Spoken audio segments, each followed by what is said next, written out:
नमस्ते फ्रेंड्स। लोगों को मालूम होता है कि स्टेंट लगाने से टेम्पररी फ़ायदा है। स्टेंट लगाने से फिर से रीब्लॉकेज होते हैं, फिर भी लोग स्टेंट में जाते हैं बिकॉज़ हॉस्पिटल इंडस्ट्री का मार्केटिंग नेटवर्क इतना बढ़िया होता है कि वो आपको कन्विंस करके ही छोड़ेंगे।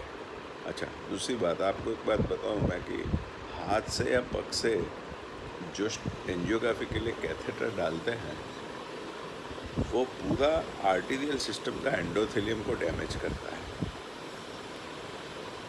और जब एंडोथेलियम इनर लेयर डैमेज होता है तो वहाँ क्लोटिंग कैस्केड भी हो सकता है, अथवा dissection of the artery means अंदर का लेयर फट भी सकता है, अथवा एक्यूट कोरोनरी इवेंट्स भी हो सकती है, अथवा कुछ भी ना हो तो फ्यूचर में bad cholesterol, oxidise LDL cholesterol, triglyceride, calcium, foam cell, inflammatory cells, smooth muscle cells, cellular waste material सब वहाँ कलेक्ट होके स्टेंट वहाँ जहाँ रखा है वहाँ फिर से रीब्लॉकेज बनाना चालू करते हैं। और वैसे भी स्टेंट 50% रास्ता ही खोलता है, बाकी का तो दीवार को स्टिक होता है, बाकी का पोर्शन जो ब्लॉकेज का होता है वो सब जानते हैं। लेकिन एक ट्रेंड चल पड़ा है, जैसे 1917 की साल से बाईपास सर्जरी का ट्रेंड चल पड़ा था, तो आज भी बाईपास सर्जरी ऐसे कोई बाईपास सर्जरी का कोई ऐसा मेजर सक्सेसफुल ट्रायल नहीं है। जैसे दवाइयाँ का ट्रायल है, courage trial, Saturn trial, asteroid trial, कि भाई दवाइयाँ is equivalent to bypass surgery and stenting in stable condition. और अभी तो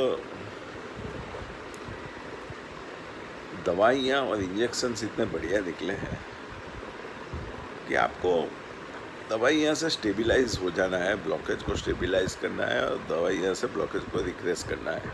और अंदर क्लॉटिंग है तो एंटी थ्रोम्बोटिक इंजेक्शन भी आते हैं जो 8 दिन लेने के होते हैं रोज एक। तो इन्वेसिव प्रोसीजर कराने से आपको नुकसान है, ट्रॉमा है।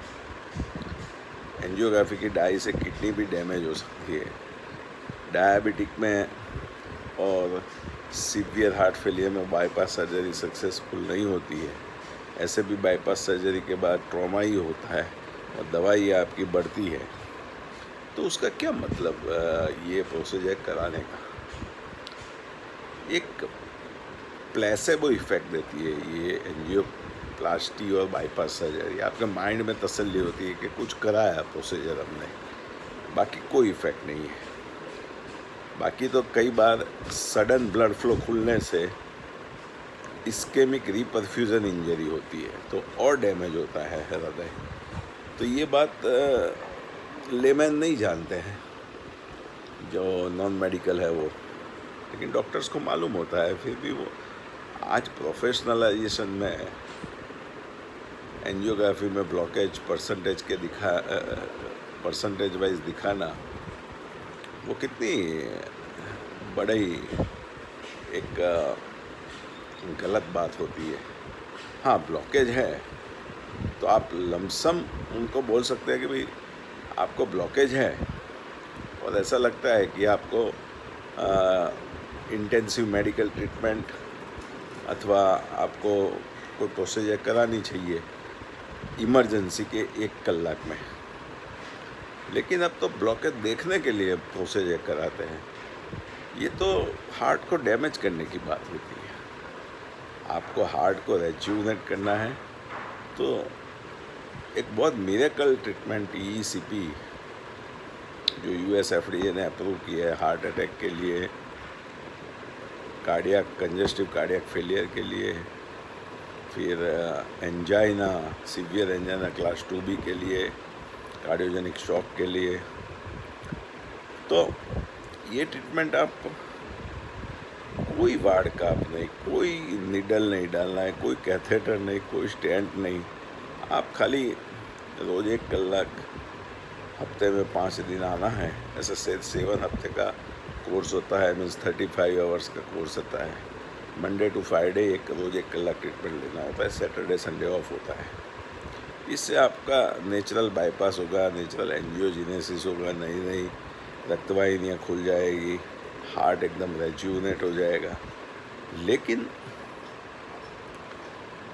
In spite of US FDA approved procedure और इंडियन FDA अप्रूव प्रोसीजर, लोग सर्जरी और स्टेंट, क्योंकि लोगों को पूरा समझ आने में देर लगेगी कि एक बार आपने अंदर कुछ डाला आर्टीरियल सिस्टम में, तो वो आपकी आर्टीरियल सिस्टम को ख़राब करता हुआ चला जाएगा।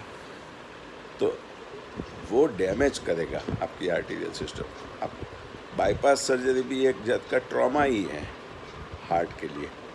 भले वो एक नली बाईपास होती है, ब्लॉकेज तो निकलते नहीं है, नली को खाली ऊपर से नीचे तक हाथ में से या छाती में से लेके बाईपास करते हैं, तो ब्लड फ्लो बढ़ाने की प्रोसीजर है।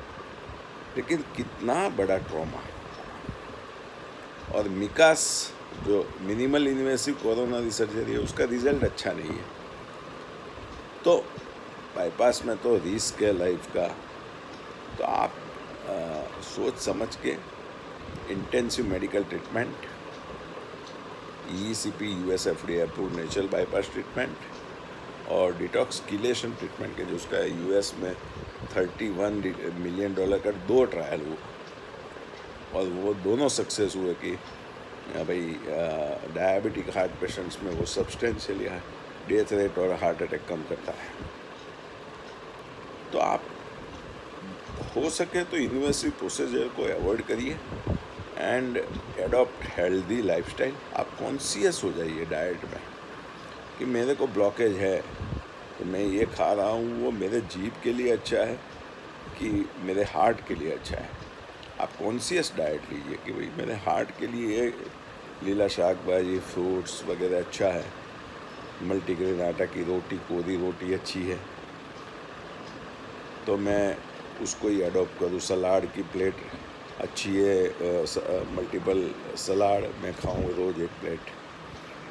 तो कॉन्शियस डाइट लीजिए। आप जैसे होटल में चले गए, तो होटल में तो मैदा की चीज़ें आती है, नान, फिर पराठा, फिर तंदूरी, बटर लगा के, तो ये सब आपको मुंह का स्वाद के लिए अच्छा लगेगा।